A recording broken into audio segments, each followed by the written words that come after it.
Quem está com Bíblia, abre comigo lá, livro de Atos, capítulo 7.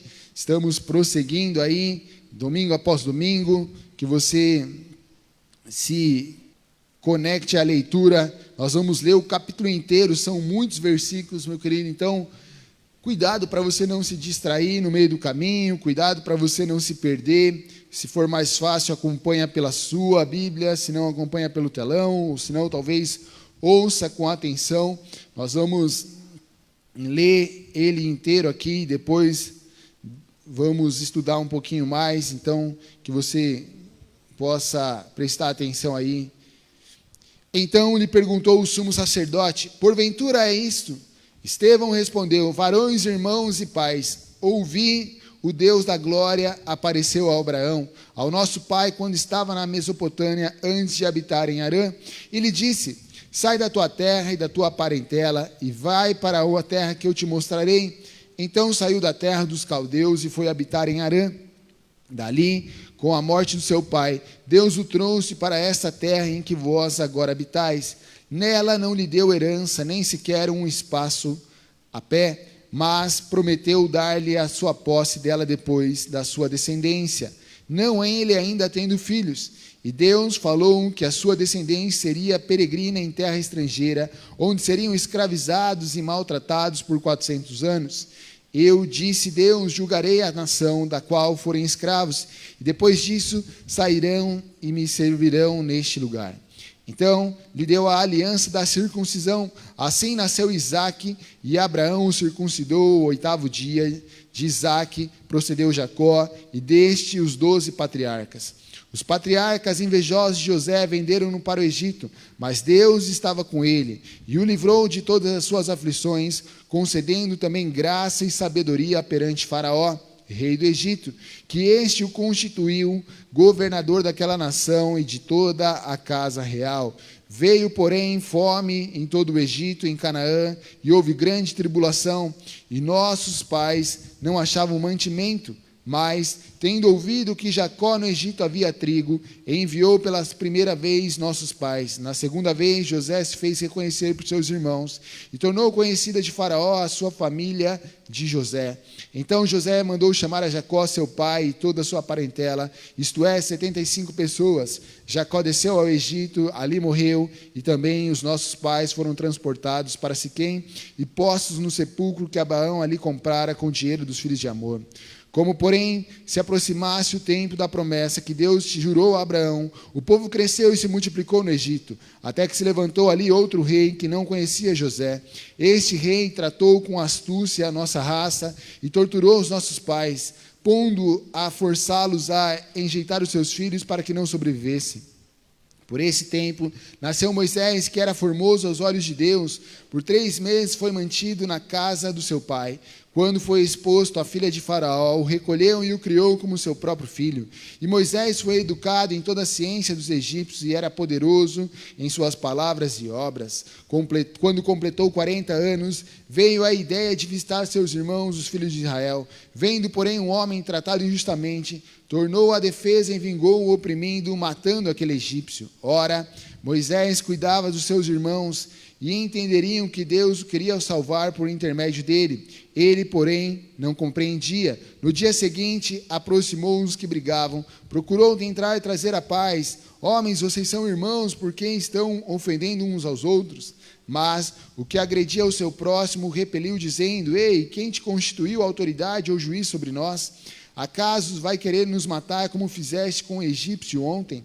Essas palavras, então, fizeram com que Moisés fugisse e se tornasse peregrino na terra de Midian, onde ali também nasceram os seus filhos. Decorrido 40 anos, apareceu no deserto, no monte Sinai, um anjo entre chamas numa sarça ardia. Moisés, porém, diante daquela visão, ficou maravilhado, e ao aproximar, ouviu a voz do Senhor: eu sou o Deus de teus pais, o Deus de Abraão, de Isaque, de Jacó. Moisés, ali tremendo de medo, não ousava contemplá-la. Disse o Senhor: tira das tuas sandálias dos pés, porque o lugar em que estás é uma terra santa. Vi com efeito o sofrimento do meu povo. No Egito ouvi o seu gemido. desce e liberta-los. Vem agora e eu te enviarei ao Egito. A este Moisés, a quem negaram reconhecer, dizendo: Ei, quem te constituiu autoridade juiz? A este enviou Deus como chefe libertador, como assistência do anjo que lhe apareceu na sarça. Este os tirou, fazendo prodígios e sinais na terra do Egito, assim como no Mar Vermelho e no deserto durante 40 anos. Foi Moisés quem disse aos filhos de Israel: Deus vos suscitará dentre vós, irmãos, um profeta semelhante a mim. E é este Moisés em quem esteve na congregação no deserto, com o anjo que lhe falava no monte Sinai, e com os nossos pais, ao qual recebeu palavras vivas para nos transmitir, a quem nossos pais não quiseram obedecer, antes repeliram no seu coração. Voltaram para o Egito, dizendo a Arão: Ei, faz-nos um Deus adiante de nós, porque quando este Moisés nos tirou da terra do Egito, não sabemos o que lhe aconteceu. Naqueles dias fizeram então um bezerro, ofereceram um sacrifício a esse ídolo, alegrando-se com as obras de suas mãos. Mas Deus se afastou e os entregou ao culto da milícia celestial, como está escrito no livro dos profetas. Ó casa de Israel, porventura me ofereceste vítimas e sacrifícios no deserto, pelo espaço de 40 anos? E acaso não levaste no tabernáculo de Moloque a estrela do deus Rafanã, figuras que fizeste para adorar? Por isso vos desterrarei para além da Babilônia. O tabernáculo do testemunho estava dentre os nossos pais no deserto, como determinara naquele que disse a Moisés: aquele que fizesse segundo o modelo que tinha visto, o qual também nossos pais com Josué, tendo recebido, levaram, quando tomaram posse das nações, que Deus expulsou da presença deles até os dias de Davi. Este achou graça diante de Deus e lhe suplicou a faculdade de prover morada para o Deus de Jacó. Mas foi Salomão quem edificou a casa. Entretanto, não habita o Altíssimo em casas feitas por mãos humanas, mas, diz o profeta: o céu é o meu trono e a terra estrada dos meus pés, que a casa que me edificares do Senhor, ou qual é o lugar em que eu repouso? Não foi porventura a minha mão que fez todas essas coisas? Homens de dura servires, incircuncisos de coração e de ouvido, vós sempre resistis ao Espírito Santo, como assim fizeram vossos pais, vós também fazeis. Qual dos profetas vossos pais não perseguiram? Eles mataram os que anteriormente anunciaram a vida do justo, do qual vós agora tornastes traidores e assassinos. Vós que recebestes a lei por ministério dos anjos e não guardastes. Ouvindo isso, enfureceram no seu coração, rilhavam os dentes contra ele. Mas Estevão, cheio do Espírito Santo, tirou os olhos do céu, fitou os olhos no céu e viu a glória de Deus e Jesus que estava à sua destra. E disse: Eis que vejo os céus abertos e o Filho do Homem em pé à destra de Deus. Eles, porém, chamando em alta voz, tamparam os ouvidos e unânimes arremeteram contra ele. Lançando-o fora da cidade, o apedrejaram. As testemunhas deixaram suas vestes aos pés de um jovem chamado Saulo, e apedrejavam Estevão, que invocava e dizia: Senhor Jesus, recebe o meu espírito. Então, ajoelhando-se em alta voz, clamou: Senhor, não lhe impute esses pecados. Com essas palavras, adormeceu. Pai, obrigado, Senhor, pela tua palavra. Fala conosco nessa noite, Deus. Nos ensina, nos ministra, edifica nossas vidas. Que possamos sair daqui tocados e transformados pelo poder do teu Espírito. Não por uma sabedoria humana, não pelo convencimento humano, mas sim pela manifestação da tua glória e do teu agir sobre cada vida aqui. Assim nós oramos, Pai, e te agradecemos no nome de Jesus, Senhor. Amém. Você pode dar uma salva de palmas a Deus, meu querido?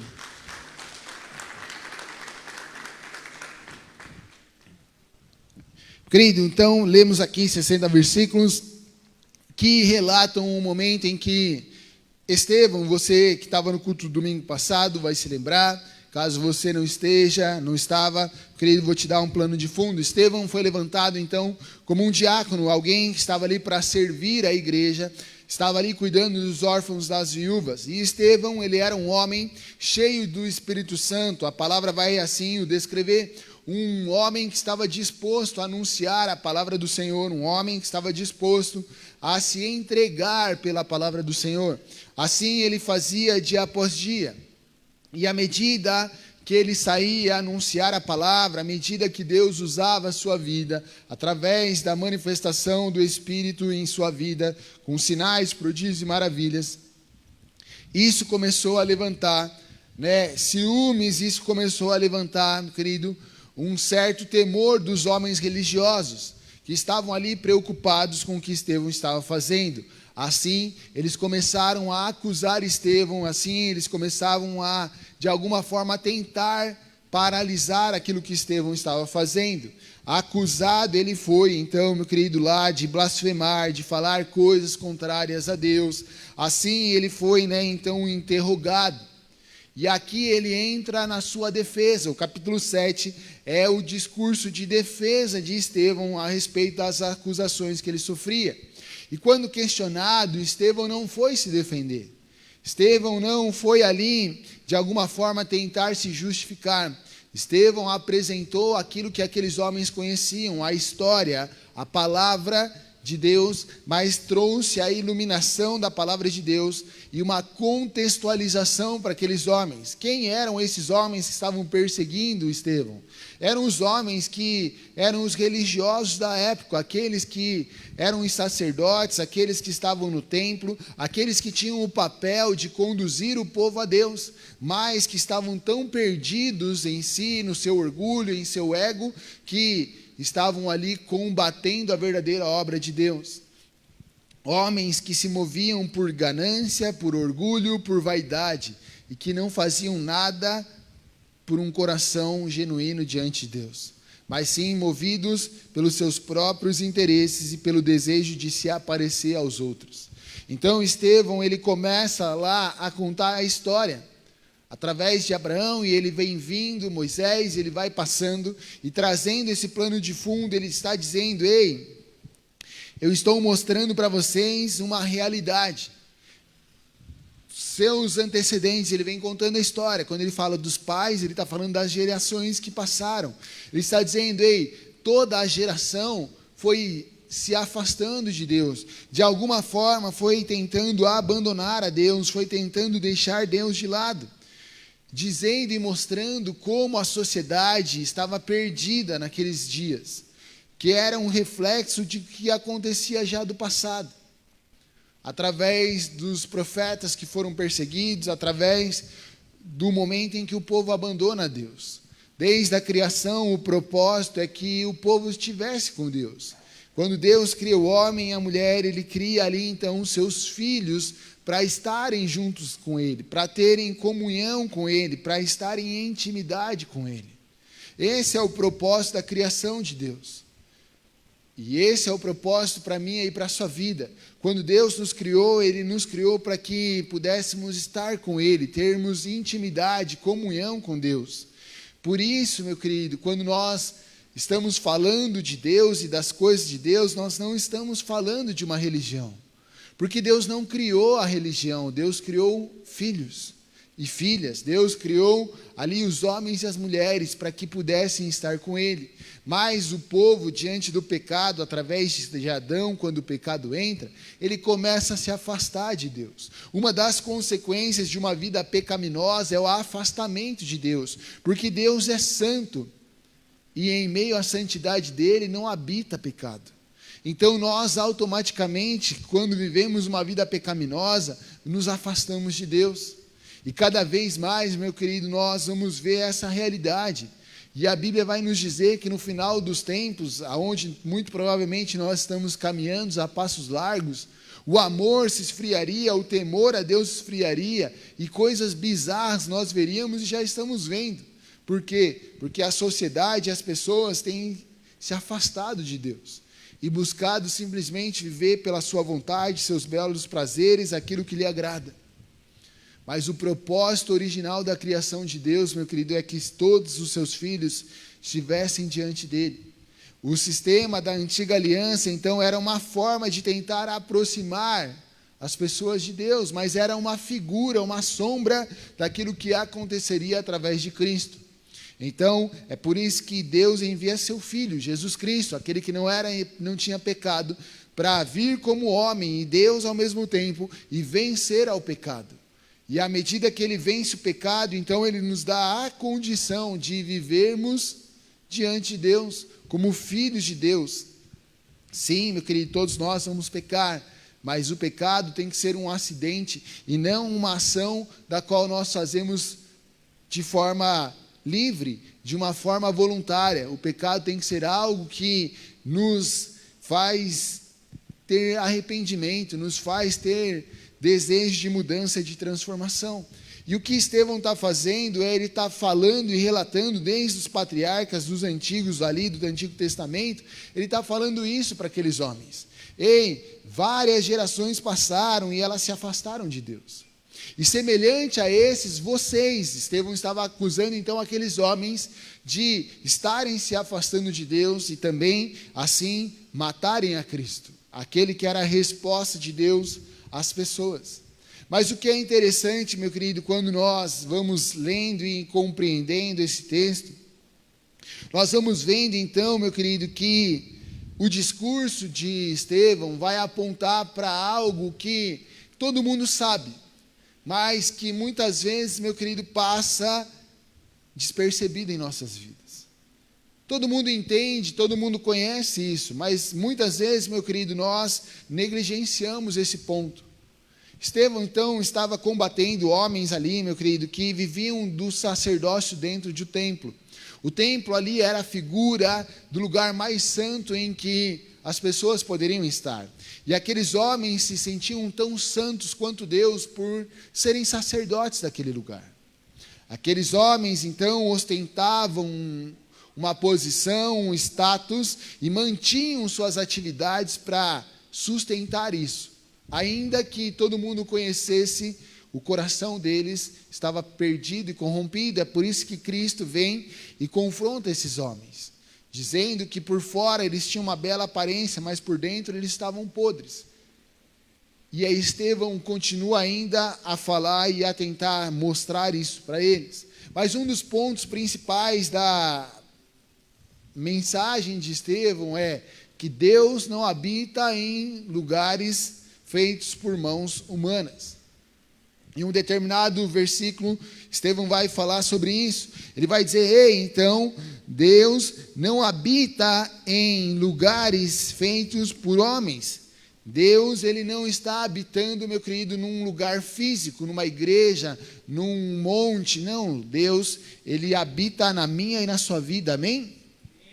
Ele está em nós, ele habita em nós. Deus, então, meu querido, não está fechado, Deus não está cercado. Quando Estevão está falando isso, ele está combatendo ao templo, ele está combatendo ali a figura, a idolatria, a religiosidade daqueles homens. Mas quando nós lemos nos dias de hoje, meu querido, nós precisamos meditar nesse texto e entender que muitas vezes eu e você, nós queremos formatar Deus. Dizer que Deus habita num lugar, dizer que Deus está num lugar, numa circunstância, é limitar a ação de Deus. É limitar aquilo que Deus pode fazer. E quantas vezes, meu querido, eu e você limitamos aquilo que Deus pode fazer em nossas vidas? Quantas vezes eu e você estamos tentando formatar Deus? Porque Deus tem que fazer assim, Deus tem que fazer daquele jeito, Deus tem que fazer conforme eu quero. Quando nós tentamos dizer a Deus o que Ele tem que fazer, nós estamos formatando o agir de Deus. Tem alguém me entendendo aqui que pode dar uma glória a Deus?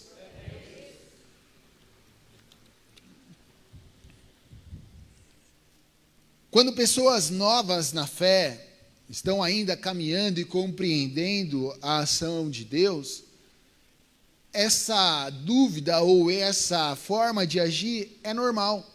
Mas à medida que você amadurece no seu relacionamento com Deus, à medida que você vai conhecendo mais de Deus, isso, meu querido, já não pode ser normal.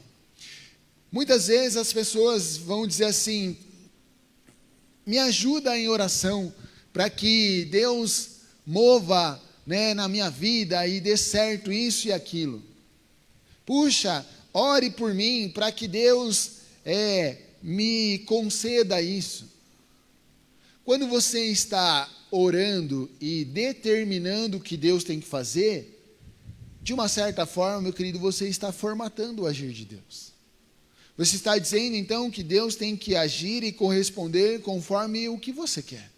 Mas Cristo nos ensina, e a palavra vai nos ensinar, a vivermos de acordo com a vontade de Deus e não com a nossa.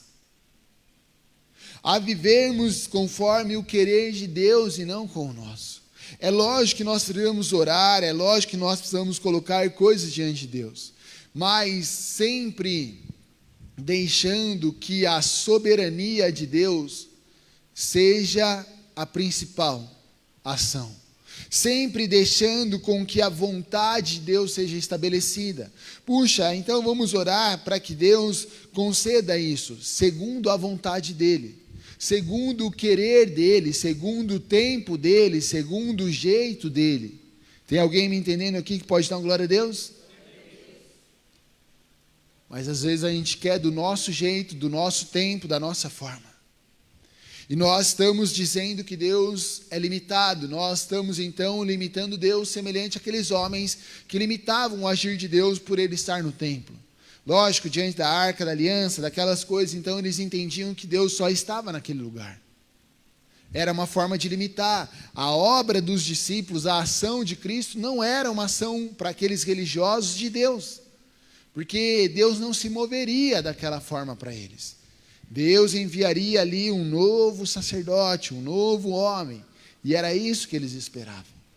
Mas eles não estavam entendendo que Deus já estava agindo na sociedade através da vida de Cristo e dos seus discípulos. Semelhante, meu querido, a nós, Deus está movendo coisas em nossas vidas, mas nós não conseguimos ver ou compreender. Por quê? Porque estamos formatando Deus ou as ações de Deus. Ah, se eu não for lá, se eu for no culto, e se Deus não falar dessa forma, você está formatando Deus. Se não orar, se não fizer aquilo lá, sabe, muitas vezes, meu querido, a religiosidade formata o agir de Deus em nossas vidas. E muitas pessoas estão presas sem enxergar o que Deus está fazendo, porque estão mais preocupadas com a forma do que com o Deus que age. As pessoas estão mais preocupadas em como vai ser do que no Deus que vai fazer. Então eu espero, eu preciso que isso aconteça, tem que ser assim, tem que ser assado. Não, tem que ser do jeito que Deus queira fazer.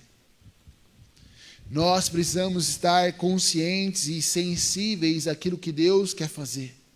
E simplesmente confiar e submeter-se àquilo que Deus vai fazer. Mas por uma forma de religiosidade, por uma forma que é da nossa natureza, nós queremos ter o controle das coisas. Nós queremos ditar como as coisas têm que acontecer. E assim nós formatamos a Deus. E assim nós queremos dizer que Deus tem que agir como nós entendemos que Ele tem que agir. Como nós queremos que Ele haja. O primeiro ensinamento precioso que Estevão traz aqui, meu querido, é dizendo: ei, esqueçam o formato que existia. Deus está agindo, Ele não habita num templo, Ele não habita num lugar fechado. Ele está agindo através de Jesus Cristo, do qual aqueles que vocês crucificaram. Ele era a resposta que os profetas anunciaram, Ele era a resposta que Moisés trouxe. Mas vocês não conseguiram compreender e perceber, porque vocês estavam presos a métodos. Vocês estavam querendo que as coisas acontecessem do jeito que vocês estavam acostumados. Nós estamos em um ano, fechamos um ano de mudança de igreja. E as coisas mudaram. As coisas mudaram, algumas sim, outras não. E essa mudança gera choques.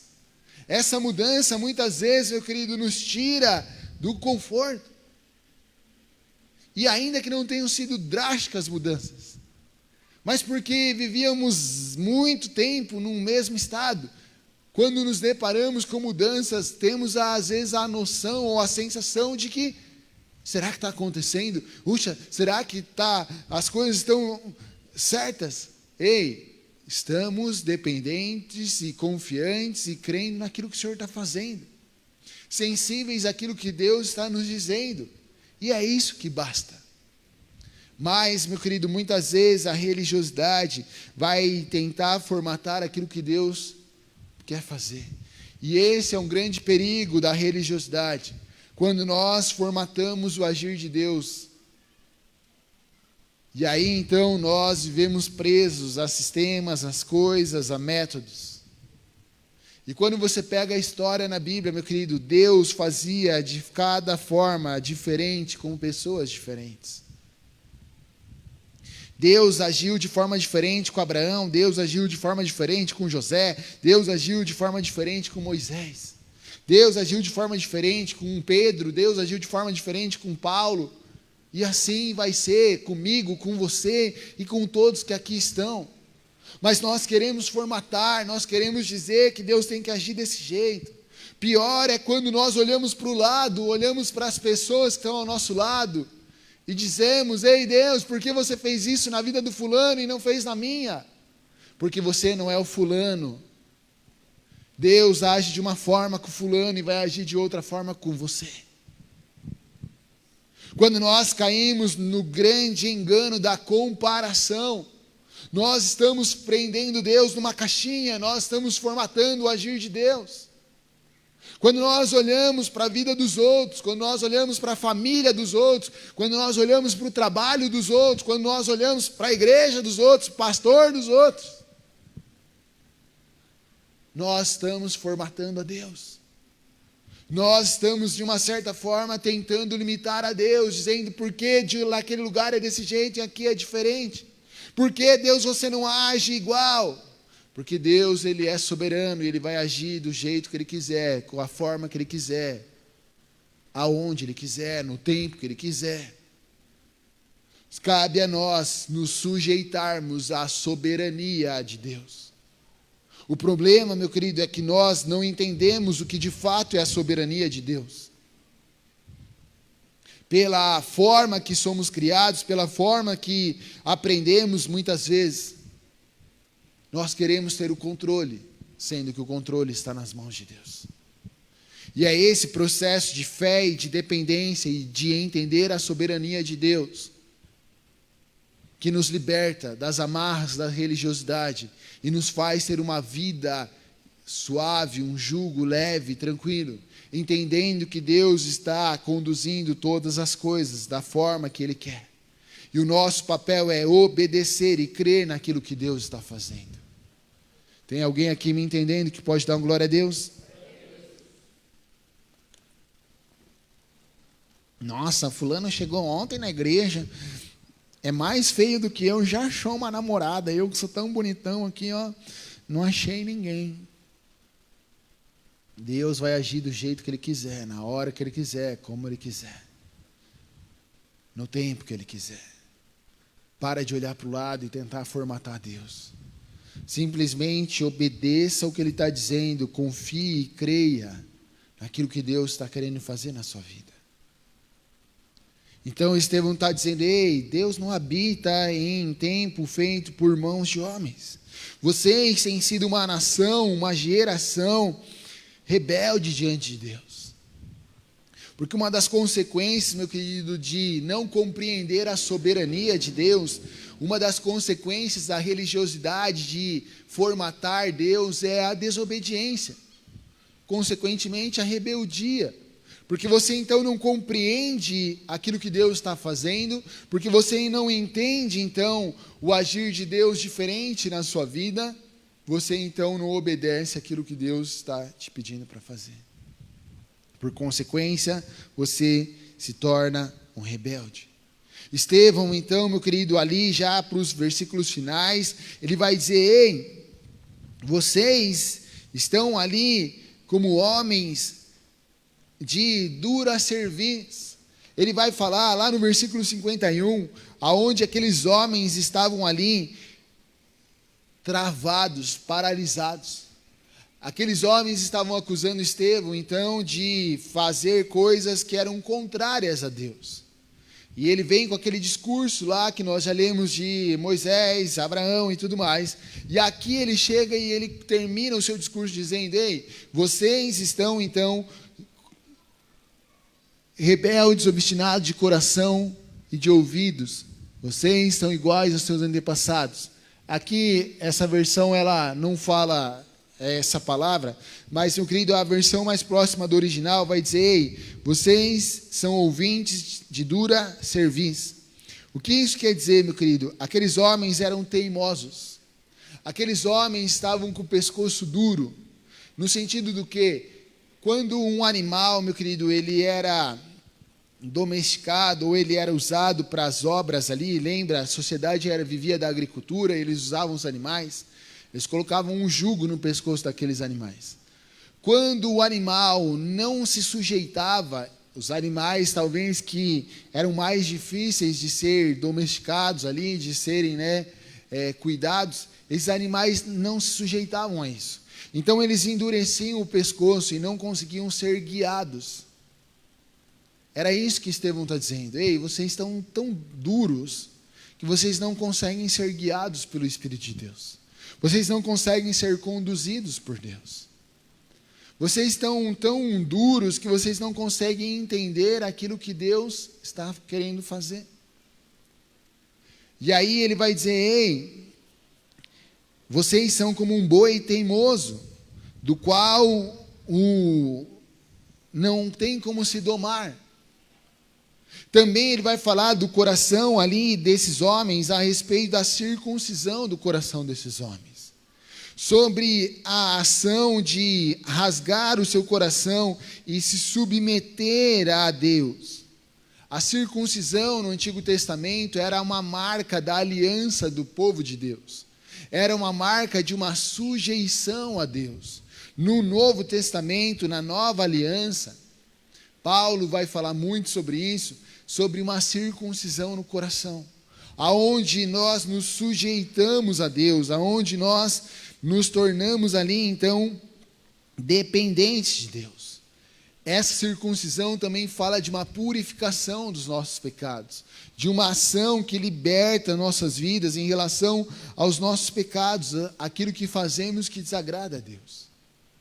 Então Estevão, quando traz essas palavras duras a esses homens, ele está dizendo: ei, vocês se fecharam àquilo que Deus está fazendo.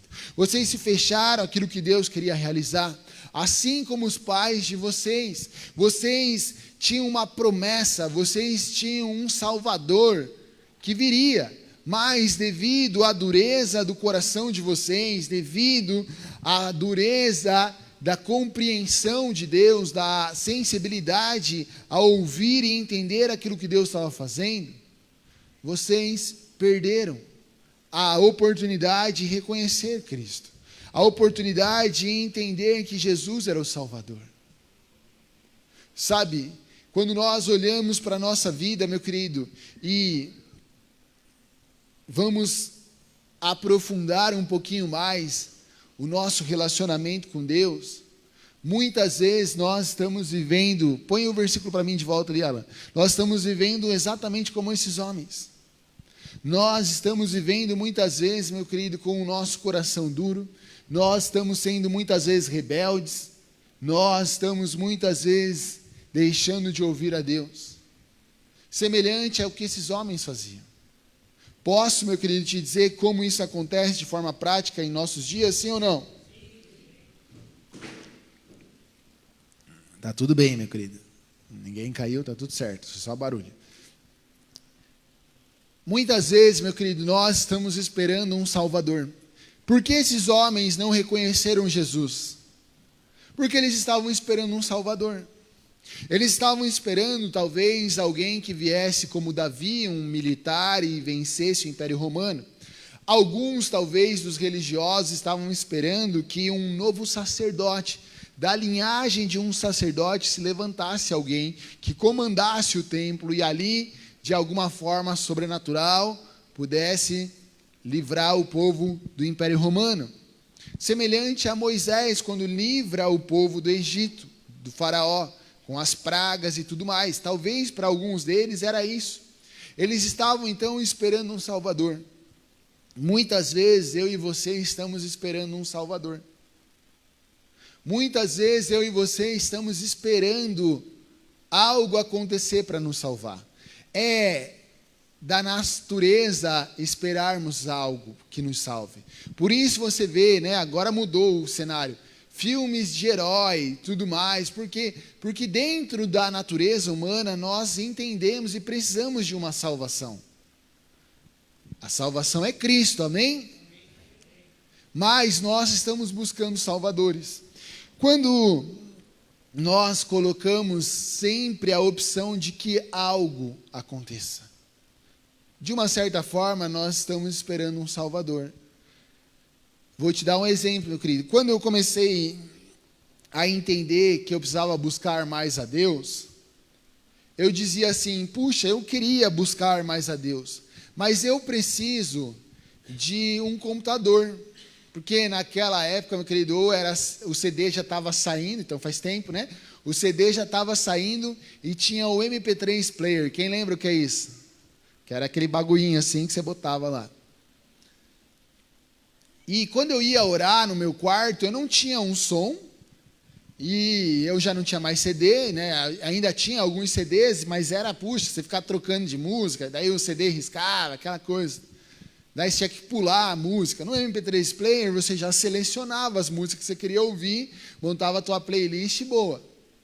Eu falava, cara, eu preciso ou de um MP3 ou de um computador. Quando eu tiver um computador, ou quando tiver um notebook, daí, nossa, eu vou orar, vou me dedicar para as coisas de Deus. Sabe o que estava acontecendo? Eu estava querendo um Salvador.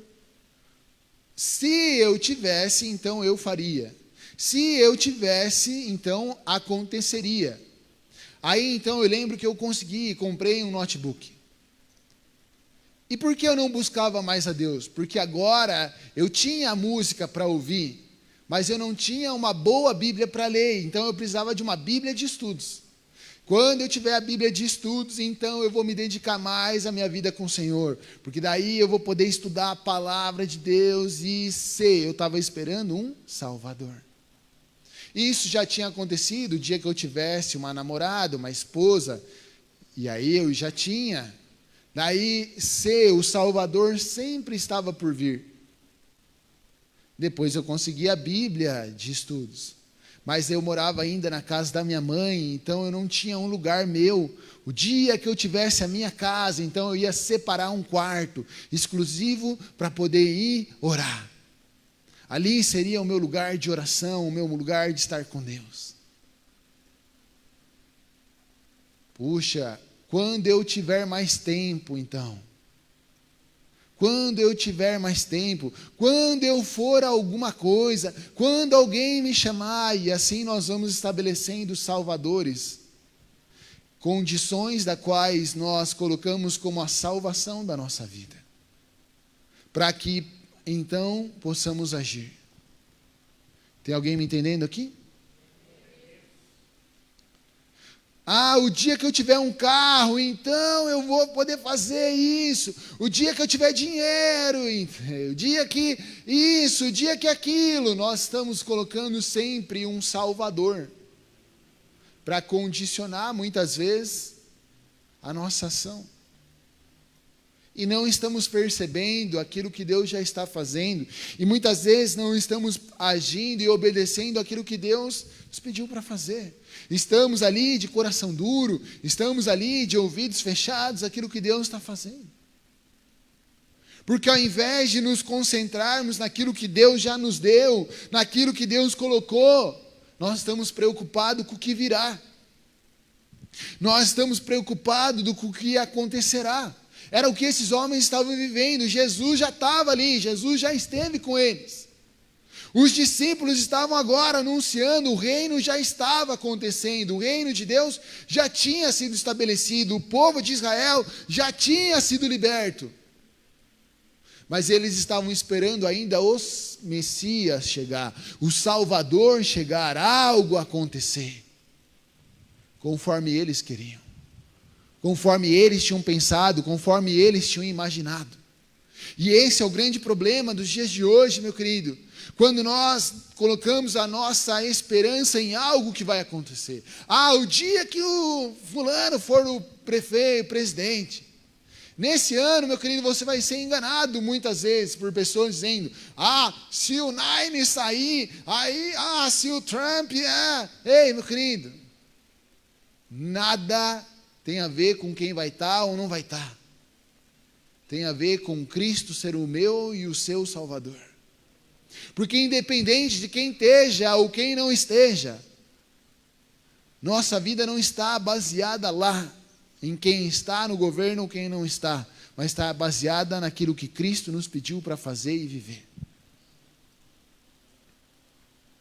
E as pessoas entram em discussões e entram em coisas que nada tem a ver, porque estão buscando um Salvador, sendo que Cristo já morreu na cruz para te salvar, para me salvar.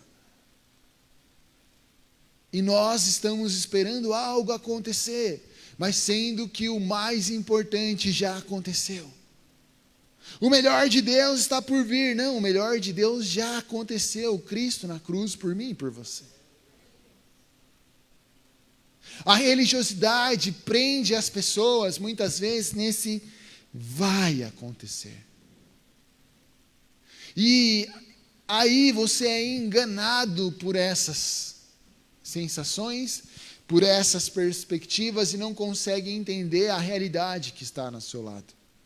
Quantas pessoas frustradas porque esperaram algo acontecer da qual Deus nunca disse que aconteceria.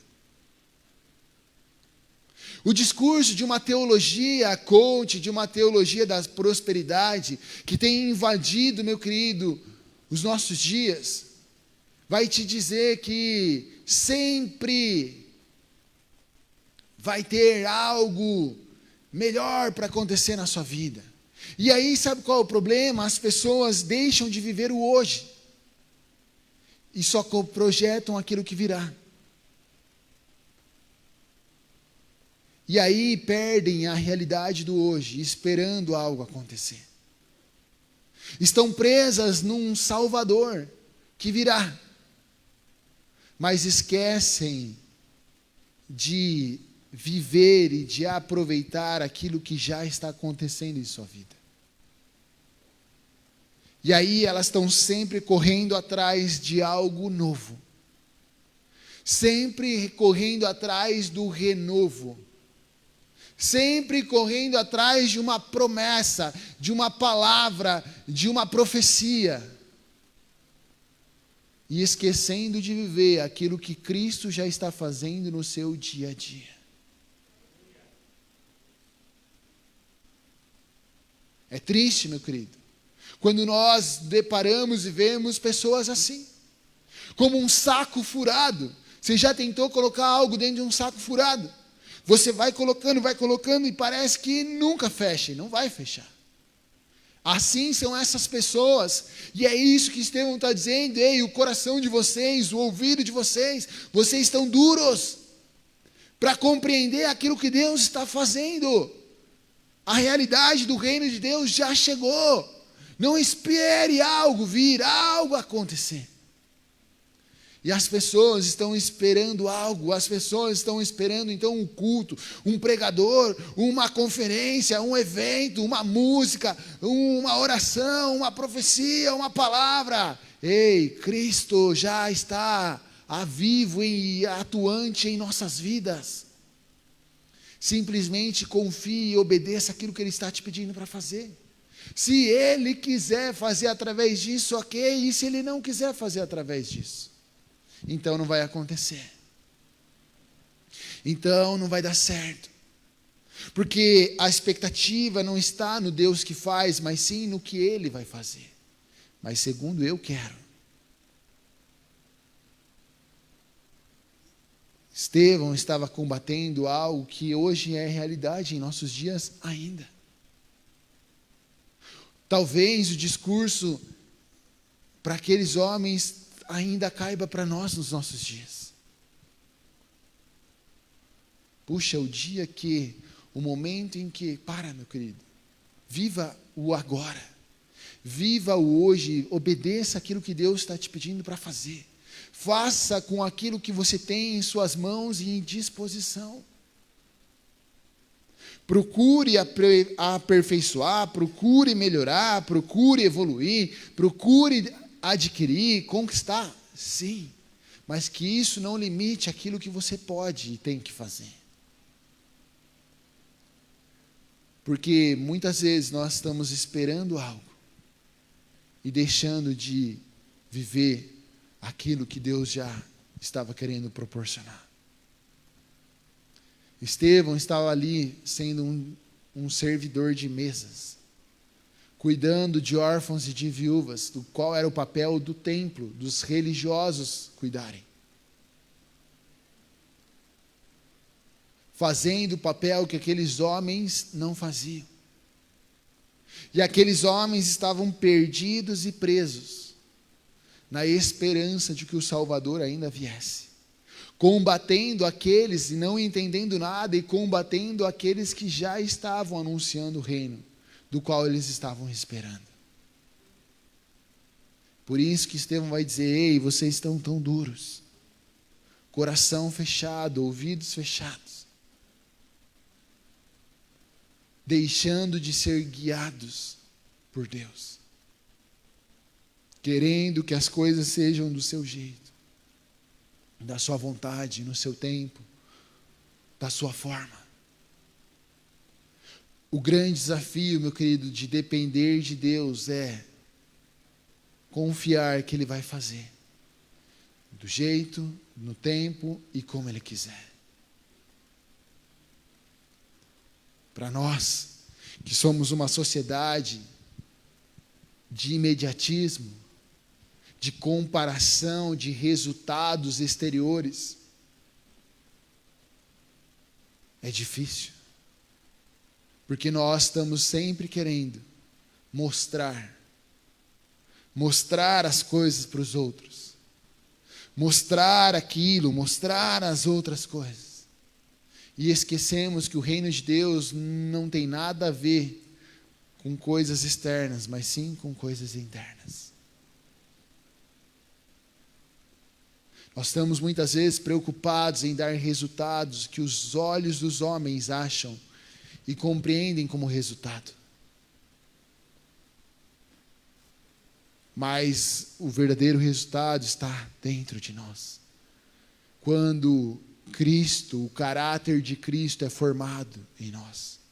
Quando nós vivemos o fruto do Espírito. Quando nós agimos como Cristo agiu. Quando nós agimos semelhante ao que Cristo nos instruiu para viver. A religiosidade vai apontar e acusar, meu querido, coisas que virão, coisas externas. Mas um verdadeiro discípulo, um verdadeiro testemunha vai sempre olhar para as coisas internas. Para aquilo que está acontecendo dentro, para aquilo que está acontecendo em nossas vidas. Estevão, então, meu querido, por isso ele vai falar sobre coração, por isso ele vai falar sobre os ouvidos daqueles homens. Mas ainda assim, aqueles homens não compreendem o que Estevão estava dizendo. Ainda assim, aqueles homens não conseguem entender o que Estevão estava relatando. Para fechar a história, você vai ver ali no versículo 59, então, que eles acusam Estevão. Mais uma vez, levantam falsos testemunhas, arrastam ele para fora da cidade, para então ali apedrejar Estevão, acabar com a vida dele. Essa era a punição para alguém que falava contra as coisas de Deus. Blasfêmia nada mais era do que falar coisas contrárias a Deus. Aquilo que Deus tinha pedido para ser feito. Em sua dureza de coração e de entendimento, aqueles homens acusam então Estevão de estar falando coisas contrárias a Deus. Mas Estevão estava cheio do Espírito, guiado e direcionado pelo próprio Deus. Sabe, meu querido, quando eu e você não compreendemos aquilo que Deus está fazendo. Quando eu e você, meu querido, muitas vezes, por estarmos insensíveis, duros, aquilo que Deus está realizando e operando em nossa volta, muito mais fácil do que se quebrantar diante de Deus é acusar aqueles que estão ao nosso redor. Muito mais fácil é apontar o dedo, é afastar, é tirar essas pessoas de cena. E era exatamente o que esses homens estavam fazendo. Ao levar Estevão e ali acusá-lo e apedrejá-lo. Mas uma das coisas mais bonitas nessa história é que Estevão, ao ser apedrejado, tamanha era a sua dependência, tamanha era a sua vida de intimidade com Deus, de um relacionamento profundo com Deus de Estevão, que mesmo em meio a tanta acusação e a pedradas, ele começa a clamar pela vida daqueles homens, seguindo fielmente o que Cristo fez, dizendo: ei, Pai, não imputa sobre eles este pecado. Ei, Pai, perdoa esses homens. Esse homem tão cheio da presença de Deus, ele consegue contemplar a glória de Deus, num momento de tremenda adversidade. Imagina que ele estava sendo apedrejado, acusado injustamente. Eu não sei se você já tomou uma pedrada, meu querido. Eu sei quanto dói. E ele não estava tomando uma pedrada, ele estava tomando várias pedradas. E ali ele começa a esquecer aquilo que está à sua volta. E começa a olhar simplesmente para a glória de Deus em sua vida. Confiando e crendo em Deus. E aqueles homens o apedrejando. E à medida que ele falava, aqueles homens achavam mais coisas para condenar a ele. Achavam mais coisas para combater Estevão. Quando eu e você, meu querido, nós caímos no engano da religiosidade, no engano da falta de dependência de Deus, no engano de fazermos do nosso jeito, da nossa vontade. Quando nós vemos alguém que está vivendo tudo que Deus tem para a sua vida, ao invés de olharmos para aquilo e falarmos: puxa, Deus pode fazer na minha também, nós queremos combater e apagar aquilo que a pessoa está vivendo. É muito mais fácil apedrejar, criticar, apontar para aquela pessoa, do que olhar para dentro de mim e reconhecer minhas falhas e meus pecados. Porque a religiosidade vai te fazer jogar pedra nos outros, ao invés de olhar para dentro de si e cair em arrependimento. Ao invés de olhar para Cristo e buscar transformação, a religiosidade vai te encher de acusação. Estevão, meu querido, morre.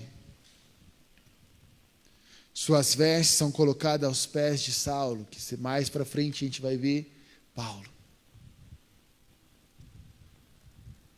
Mesmo em sua morte, Estevão está ali glorificando ao Senhor. Mesmo num cenário que não era o desejo dele, ele está ali pronto para glorificar ao Senhor. Por quê? Porque ele era totalmente dependente à vontade de Deus em sua vida. Será que eu e você, meu querido, temos seguido o caminho de dependência de Deus? Será que eu e você temos sido totalmente dependentes de Deus? Ou temos caído no engano da religiosidade? De querer limitar a Deus, de nos acharmos superior às coisas. De deixarmos a sensibilidade, aquilo que Deus está querendo fazer, ou o que Ele já está fazendo em nossas vidas. E sempre esperando algo, como um saco furado, que nunca vai ser saciado. Esperando um Salvador, esperando uma condição, sendo que a principal condição eu e você já temos, o sangue de Cristo naquela cruz. nos libertando de todo pecado, nos dando acesso ao Pai, para sermos feitos filhos de Deus, como Cristo.